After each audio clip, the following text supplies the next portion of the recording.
জুলাইয়ের গণঅভ্যুত্থানের পর সাধারণ পুলিশ সদস্যদের দাবি ছিল বর্তমান পোশাক পরিবর্তন করা হোক। সেই দাবির পরিপ্রেক্ষিতে চলতি বছরের শুরুতে বাংলাদেশ পুলিশ, র্যাব ও আনসার বাহিনীর ইউনিফর্ম পরিবর্তনের সিদ্ধান্ত নেয় সরকার।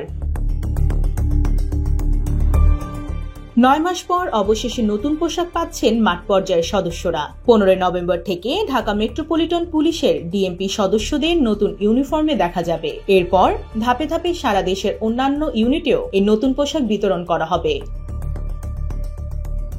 পুলিশ সদর দপ্তরের ডিআইজি খন্দকার নাজমুল হাসান জানিয়েছেন, 15 নভেম্বর থেকে ঢাকা মেট্রোপলিটন সহ সব মেট্রোপলিটন ইউনিট নতুন ইউনিফর্মে মাঠে নামবে। জেলা পুলিশের জন্য কিছুটা সময় লাগবে। নির্বাচনের আগেই সব ইউনিটে নতুন পোশাক পৌঁছে দেওয়ার নির্দেশনা দেওয়া হয়েছে।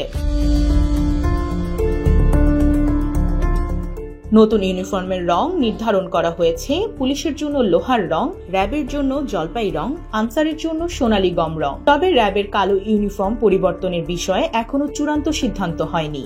অন্যদিকে আনসার বাহিনীর নতুন ইউনিফর্ম তৈরি হলেও রং নিয়ে কিছু আপত্তি থাকায় তা এখনো কার্যকর হয়নি। সদর দপ্তর সূত্র জানিয়েছে, নতুন পোশাকের কাপড় দেশের আবহাওয়া বিবেচনায় বাছাই করা হয়েছে, যাতে গরম ও আর্দ্র পরিবেশে আরামদায়ক হয়। ডিজাইনও রঙের সঙ্গে সামঞ্জস্য রাখা হয়েছে। তবে নতুন পোশাক নিয়ে কিছু পুলিশ সদস্যদের মধ্যে মিশ্র প্রতিক্রিয়া দেখা গেছে। 10 বছরের যাত্রা তো কেবলই শুরু। একসাথে গ্রো করার এই জার্নি চলুক আগামীতেও। পাঠাও 10 years of growing with you। কেউ কেউ মনে করছেন, এক রঙের ইউনিফর্মে জেলা ও মেট্রোপলিটন পুলিশের পার্থক্য বোঝা কঠিন হবে। আবার হঠাৎ আয়রন রঙে অভ্যস্ত হতে সময় লাগবে বলেও মত দিয়েছেন অনেকে।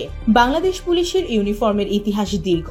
ব্রিটিশ আমলে খাকি রঙের পোশাক চালু হয়। স্বাধীনতার পর কয়েক দফায় রং ও ডিজাইনের পরিবর্তন এসেছে। সবশেষ 2004 সালে মহানগর পুলিশের জন্য হালকা জলপাই ও জেলা পুলিশের জন্য গাঢ় নীল ইউনিফর্ম নির্ধারণ করা হয়। তবে র্যাবের কালো ইউনিফর্ম তখন থেকে অপরিবর্তিত রয়েছে। ডেস্ক রিপোর্ট, জয় দিন।